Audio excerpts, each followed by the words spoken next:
menyaksikan live chatnya dengan komentar yang positif ya guys. Yoi, berikan dukungan dan energi positif kalian untuk para jagoan kalian tentunya, karena kita bakal masuk lepas landas ke game ronde keempat, di mana pesawat datang dari arah Mill mengudara menuju ke arah Hangar dan juga Rimnan Village. Aura seperti biasa akan mengamankan area Mill dan juga sepertinya tidak ada perbedaan terlalu signifikan. Hanya saja kalau kita perhatikan ini ada Boss Nightmare yang coba melakukan pelebaran sayap dan bakalan bertemu mungkin saja bersama teman-teman dari Airwolf yang memang lagi saling sikut di grup A. Lagi saling sikut di grup A dengan total poin yang sama di pot kecilnya ya. Mereka kali ini bakalan coba buat early fight. And God, mari cukup banyak juga kayak di sini kali ini. Dan untuk Pochinokas juga bakalan kosong. Itu sakit banget, kasihan banget ya. Dalam artian kasihan nih, posisinya saling berjauhan dari Boss Nightmare. Sangat beresiko. Kenapa? Karena kalau lo perhatiin sebenarnya dari segi kompon itu teman-teman, oh ini juga ada yang kalah seru juga nih. Ada Sesbara yang udah dapat senjata, coba nembakin Abax yang coba melakukan jalurnya ke arah Sentosa. Mau masuk jalur sendiri aja udah harus diberikan hujan peluru. Viscaloid sedikit lagi mungkin bakalan terkena knockdown, tapi ternyata masih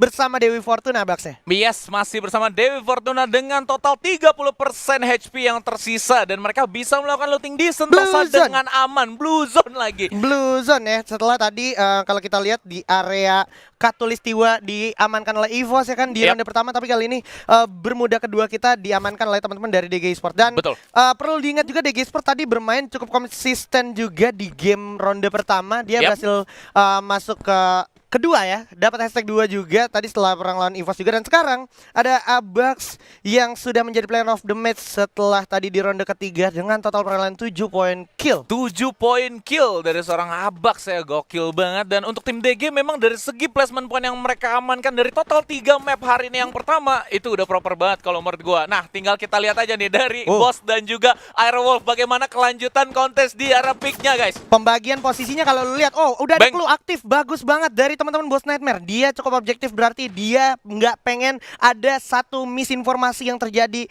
untuk teman-teman Boss Nightmare, mengingat mereka lagi banyak banget butuh poin untuk menggeser Airwolf. Di satu sisi juga teman-teman dari Airwolf juga udah melakukan setup yang cukup matang, pembagian 2-2 kali ini, Rumah Sultan 2 dan juga pagar area Rumah Bolong juga 2. Ini posisi yang cukup bagus untuk ngelok pergerakan dari Boss Nightmare. Karena kalau lu perhatiin sekarang teman-teman Boss Nightmare ini nggak bisa gerak kemana lagi. Kalau misalkan lu mau narik ke arah Rumah Labirin belakang, itu teman-teman yang dari Rumah Ayam pasti kena tatak habis sama orang-orang di Rumah Sultan, sama yang di bank ini bisa gerak dikit dan bisa melakukan hujan pelurunya, Pak. Iya, sebenarnya sih mereka bisa menghilangkan jejak dengan cara lu lewat pintu belakang Rumah Ayam itu sendiri. Tadi juga udah sempat mereka glue-wallin, tapi mereka nggak jadi untuk rotasi ke arah Rumah Beton. Rumah Beton di sana tersedia kalau misalkan mereka mau ya mungkin play defensif masih di arah pick gitu. Yes. Dan bahkan kalau lu perhatiin sini Kapten Riza aja belum punya yang namanya tas gitu ya. Jadi dia nggak punya vest, dia nggak punya helm, benar-benar seadanya banget, serba seadanya dari segi senjata. Ada Thompson dan juga UMP dari seorang Fear juga tadi. Kalau kita lihat ini emang harus coba cari lootingan selanjutnya. Tapi AMG ternyata mendapatkan M249 2 biji. Dan ini such a good things menurut gua, kalau seandainya dia hold sampai ke late game itu senjata bakal berguna banget untuk natakin glue-wall yang dimiliki musuhnya. Tapi kalau kita lihat di bawah ada apa, Pak? Ada tim SES di sini yang memang mereka dari awalnya turun di arah Kotu dan nampaknya mereka bakalan coba untuk fight lagi dari seorang Riza. Kejauhan Kapten Riza sepertinya harus memakan korban, dan juga kelalaian Riza pun tak tertolerir lagi oleh SES. Langsung diamankan pun di pundi poin, dimana akhirnya kalau kita remind juga SES sebenarnya lagi ada di bawahnya Boss Nightmare. Udah jadi satu poin penting juga untuk SES, artinya SES bisa menabung poin untuk ke ronde-ronde berikutnya, mengingat dia nggak boleh tergeser, Pak. Bener, dia sekarang lagi ada di posisi kedua pot kecil guys ya. Dan untuk di stand-in hari ini mereka lagi ada di bawah. Dan menurut gua tim SES sudah mulai bisa melakukan satu ya mungkin pasif gameplay sampai ke arah late game ya kan. Mereka bisa ngamenin banyaknya poin nanti dari segi placement point. Tapi itu balik lagi ke gameplay masing-masing dari timnya tersebut, dari tim SES. Tapi kita lihat dulu nih dari tim Boss, mereka udah kehilangan satu pemainnya. Mereka coba untuk moving lagi ke arah Rumah Sabun. Ini ada apa, Pak? Di bullseye-nya ternyata udah siap teman-teman dari EVOS dari arah Shipyard. Sementara The Prime udah kelar dari Obser, dia bakalan gerak ke arah area Graveyard dan udah melakukan mode defensif nih sepertinya. Kayak udah bakal sadar kalau teman-teman dari bullseye sepertinya bakalan ada yang datang. Jadi dari TP-nya nih udah melakukan upaya sigap siaga untuk serangan yang datang ya. Benar. Gerejanya udah berhasil mereka amankan dan kalau menurut gue ya gereja ini bakalan jadi satu obstacle yang paling susah banget banget buat Nikotes. Karena apa? Kalau lu udah berhasil dapetin higher groundnya, itu bakalan susah banget lu buat masuk. Karena tinggi banget dari gereja tersebut. Oh, dan kalau kita perhatikan juga teman-teman dari EVOS sepertinya seperti biasa EVOS Classic EVOS akan seperti ini terus-menerus, dimana kalau kita ingat dari segi tempo EVOS tuh kalau di Bermuda emang sedikit lebih lambat, mengingat dari arah map atas tuh lootingannya juga tersebar luas, banyak banget juga, dan kalau seandainya lu mau masuk ke dalam zona tuh nggak sulit-sulit banget. Banyak yang namanya launchpad itu satu, info box juga bertebaran di shipyard, di bullseye maupun di graveyard gitu ya. Yap, dan untuk yang meta sekarang, bukan meta sih, lebih tepatnya patch yang sekarang gitu kan, mereka juga bisa ngamanin beberapa dari war chest-nya. Jadi war chest itu adalah salah satu ya mungkin sistem baru ya dari Free Fire itu sendiri. Kalian bisa dapetin senjata high tier loot walaupun cuma satu tapi lumayan. Benar, tapi resikonya untuk lu mengambil war chest-nya atau kayak peta hartanya itu yang udah tersebar itu cenderung di open field. Di open field dimana terbuka. Lu harus membuang satu skill chrono lu gitu ya. Betul ya, kalau misalkan emang di awal-awal kalian punya glue wall ya, that's a knife move kalau menurut gua. Dan UAV-nya di sana udah berhasil di-spawn oleh sistem pastinya guys, itu bukan UAV live. Iya, ini menarik banget ya Pak. Kalau kita berbicara dari circle pertama, udah ada teman-teman dari Land of God yang ternyata sudah sampai Bima Sakti. Kalau kita ingat sebenarnya dia di Clock Tower, tapi objektif mereka sekarang ada di Bima Sakti, dan sekarang udah ada jual beri serangan, hujan peluru juga tak terhindarkan lagi Onyx Olympus. Sepertinya nggak bakalan sia-siakan momentum ini, di mana Tayo pun sang raja headshot kita berhasil mendapatkan satu orang kojak. Bakal coba langsung ditabrak menjadi Vin Diesel, begitu saja Toba lawan orang Ikam juga menjadi korban tabrak lari dari kekejaman Onyx Olympus, di mana ada Ikam lagi-lagi terjatuh, menyisakan Anca dan juga Yangat dari arah kejauhan. Yangat dengan kekuatan baretanya sedikit coba mencari mana kaki-kakinya seorang Tayo, tapi kalau kita perhatikan juga sementara itu sudah ada Anca yang jatuh, menyisakan Yangat sekarat banget. Apakah ini bakal menjadi poin untuk Onyx Olympus yang memang sedang ingin bertahan? Tentu saja Bigetron harus dilahap habis oleh landak kuning kita Pak. Yes, ini dia untuk Bigetron masih kurang beruntung kalau menurut gue ya. Mereka berhasil ditusuk dengan 2 kali di map yang sama di Bermuda, dan nampaknya untuk fight yang sebelumnya itu memang gak begitu friendly ke mereka. Karena apa? Dari segi obstacle mereka hanya mengamankan beberapa glue wall aja yang mereka punya, cuman ada pohon. Dan untuk tim Bigetron mereka kehilangan satu pemain juga, abis itu ditabrak 2 orang OTW. Ya udah jadi pincang, dan itu susah banget Pak kalau udah 4 lawan 2 gitu. Udah susah banget, dari segi jumlah juga kalah, dari segi kompon kalau lu perhatiin itu tadi turunan, posisi lu buka glue wall ke sisi kiri kanannya tuh udah pasti kebuka lebar. Bener, dan tim Onyx tadi mereka datang dengan menggunakan 1 kaleng, abis itu mereka turun dapat pagar putih. Ya udah, itu udah enak banget Pak. Pagar putih tuh udah kayak kalau main satu tuh skak gitu ya. Dan sekarang kalau kita perhatikan juga, ini berbicara Island of God, tadi gue sempat mention di ronde pertama tuh Island of God main di Ads Factory gitu, tapi kali ini dia bermain lebih membingungkan lagi untuk musuh-musuhnya, boleh gue bilang. Kenapa? Karena akhirnya petting mereka atau jalur mereka nggak kebaca,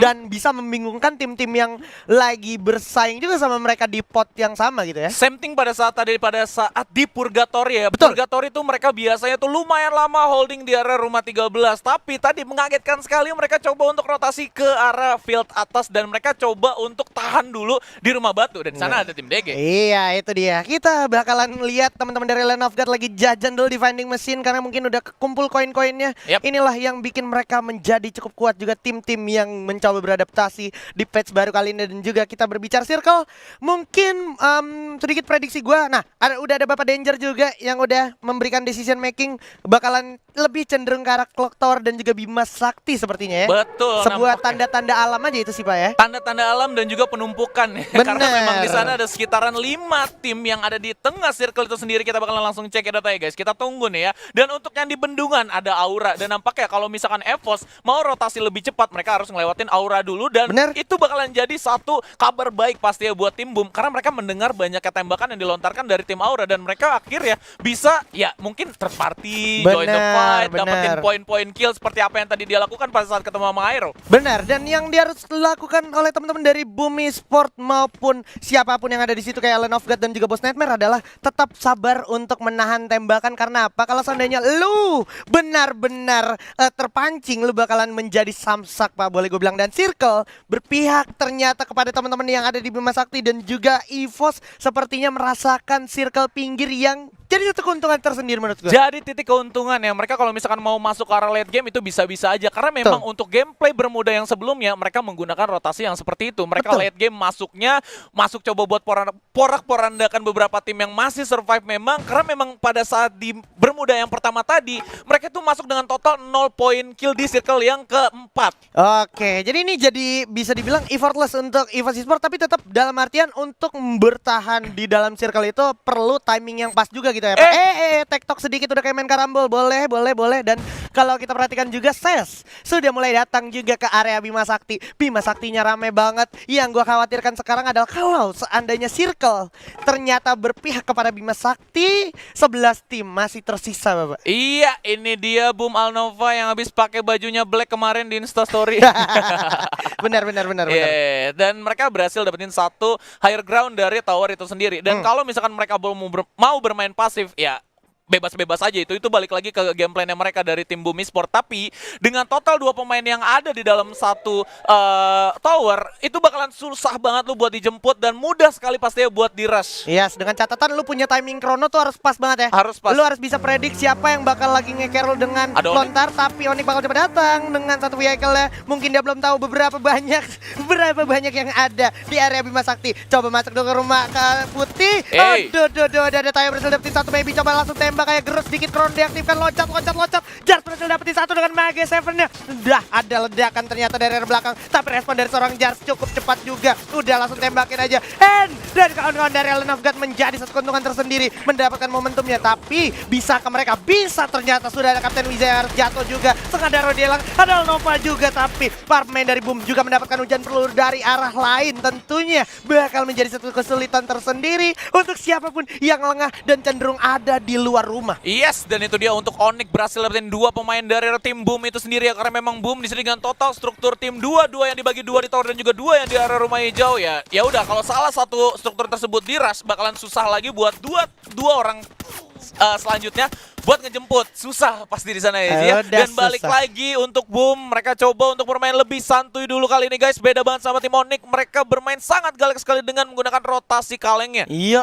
Perlu dicatat juga adalah ada teman-teman dari CS Mizu dan juga Boss Nightmare yang sedang memantau dari arah kejauhan. Jadi kalau seandainya Onyx do mistake di sini, ini bakal jadi bahaya banget untuk Onyx. Dan ini gue baru mention di mana Rosugo. Ternyata Rosugonya baru kelar di area hangar. Menggunakan dia punya launchpad dan berada di bayang-bayang The Prime. Dan EVOS sudah melakukan upaya penembakan. Ada Kapten Sam 13 melakukan pelebaran sayap juga untuk make sure di area bendungan ini ada siapa. Ada Sokap Touch. Dan kita lihat sekarang Circle ternyata juga lagi-lagi berpihak kepada teman-teman dari EVOS. Kenapa boleh gue bilang gitu? Karena dari sisi EVOS sendiri nggak ada penumpukan kecuali dari Aura mau langsung straight ke EVOS dan juga Rosugo straight ke EVOS. Benar, dan ini lagi ada 2 chance besar pastinya ya dari tim The Prime itu sendiri. Mereka bakalan coba buat ketemu sama Rosugo kali ini karena memang udah terlihat tadi ya, mereka pada saat turun dari launchpadnya TP yang ada di arah higher ground udah pasti bakalan ngenotis hal tersebut. Dan untuk UAV Light ya Pak.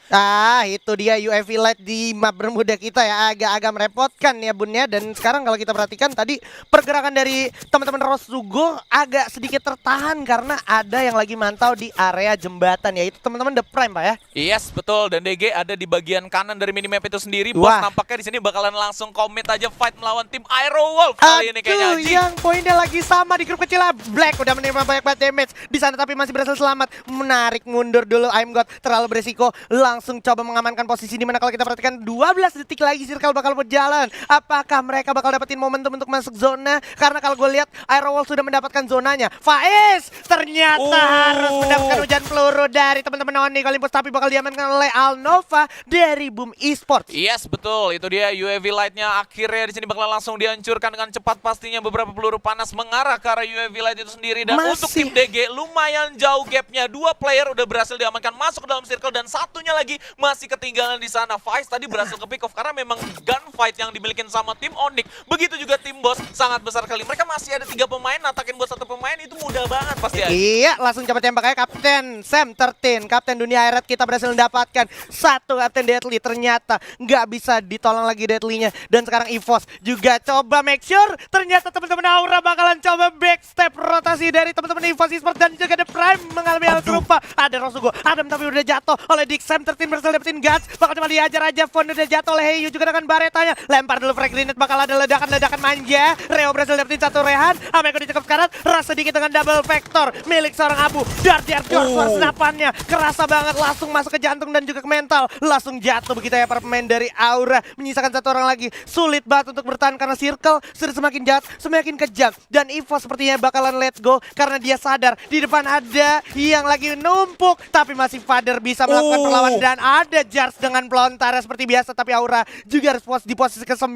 Yes, dan nampaknya untuk EVOS juga di sini dengan total 3 poin kill yang mereka bakalan coba untuk bermain lebih santai lagi. Mereka udah sempat ngenotis beberapa tembakan dari tim The Prime. Nampaknya masih ada satu player dari Rosugo mungkin dan ternyata masih belum. Onyx tadi berhasil dapetin 2 pemain terakhir dari tim Boom itu sendiri ya, dengan penggunaan satu M79 yang sangat bagus. 2 pemain yang lagi coba buat melakukan defense position di area tower. Mereka berhasil dapetin 2 pemain tersebut. Ini circle udah semakin berpihak sepertinya kepada teman-teman dari EVOS dan juga Island of God. Tapi yang menjadi sulit adalah penumpukan terjadi di Island of God, di mana Ses juga bakalan take control di arah rumah kayu. Sementara itu Onyx datang dari arah belakang, coba lempar Zigzia. Udah bakal coba follow up seorang tayo, di mana Jar sendirian di depan terlalu beresiko. Bakal coba langsung maju begitu ya. Lord setengah darah udah hilang. Awas, terlalu berbahaya. Ada teman-teman dari Ses Notden dan Abak coba jadi depan sepertinya langsung narik ke lantai 2 mencari mana seorang Notden. Ada juga yang lagi perang di dalam area ruangan, yaitu Jars dengan pelontaran berhasil dapetin satu orang. Terlihat langsung dibuka global untuk pertahanan diri. Langsung digerut aja rule goodnya. Ternyata ada perang juga The Prime lawan EVOS. Ternyata nggak bisa dipungkiri lagi. Perangnya udah pecah juga. Abrakadabra. Bakal dicariin masih sisanya. Tayo udah jatuh. Jars bakal masuk ke zona berikutnya. Mencari Bion dan juga Hand bersama Lord. Tapi udah sulit banget sekarang posisinya. Jars udah sisa sendiri. 9 poin killnya. Mampukah dia tahan menjadi 10 kill atau placement yang akan di-convert, karena di depan juga udah ada tim lain yang siap mengamankan zona, yaitu teman-teman dari SES dan juga mungkin saja EVOS. Yes, dan yang di arah higher ground juga di sana ada EVOS, begitu juga tim The Prime pastinya yang lagi menunggu teman-teman kita yang ada di arah lower ground Bima Sakti itu sendiri buat naik. EVOS melawan The Prime, lagi-lagi tak terhindarkan lagi double vector dari seorang Apu. Langsung abrakadabra, suaranya tak tertahankan. 2 orang tersisa. The Prime once again harus diratakan dan dihabisi oleh EVOS Esports. Macan lawan ular, Pak. 3 kill dengan landmine. Oh my god. Itu dia kekuatan EVOS Esports kita. Dan ternyata ada Kapten Sam 13 yang udah terculik juga oleh Bang. Dimana kalau kita perhatikan langsung datang habis oleh Kapten Asion. Dibuka dulu global untuk bertahan diri. EVOS udah terpojok di dalam tenda. Ada Mr. 05 dengan double barrelnya, tapi udah sulit banget untuk keluar karena circle udah memakan mereka semua. EVOS mampukah masuk ke circle berikutnya? Sulit sekali. Karena kalau kita perhatikan, EVOS lebih milih untuk holding position. Dimana Aerowolf udah mendapatkan zona. Island of God ada di depan. Coba tembak dulu sedikit. Black udah siap. Dan juga ada Bang. Langsung puas di posisi keempat ternyata EVOS ya. Not dan terkena dan masih ada Chrono yang bisa dimanfaatkan oleh Bang. Masuk ke dalam zona juga di sini. Island of God mampu ke konsisten mendapatkan buyah lagi. Karena Glual juga udah dipasang. Masih ada Ses ternyata. Dar ada pelontar. Sedikit lagi Beyond dengan Lord. 2 lawan squad kali ini Beyond. Aduh, terkena knockdown. Masih ada Lord juga. Harapan terakhir dari Island of God yang harus posisi ketiga ternyata. Di depan menyisakan Ses saja. Perang antara grup A. Sedikit lagi bakal coba dicari. Di mana sisanya? Gerbek aja di sini bersama Kapten Altion. Sedikit lagi langsung hancurin Glual. Udah nggak bisa kemana-mana lagi permain dari Sesnya. Boleh gue bilang sayonara di sini untuk Ses karena ini adalah buaya untuk Aerowolf Pro Team. Wow, ini dia Aerowolf sangat sabar sekali kalau misalkan kita lihat dari zona kedua dan zona ketiga ya, dan akhirnya mereka berhasil membuahkan hasil yang sangat manis. Kalau menurut gue mereka sangat sabar sekali, mereka benar-benar nggak tertarik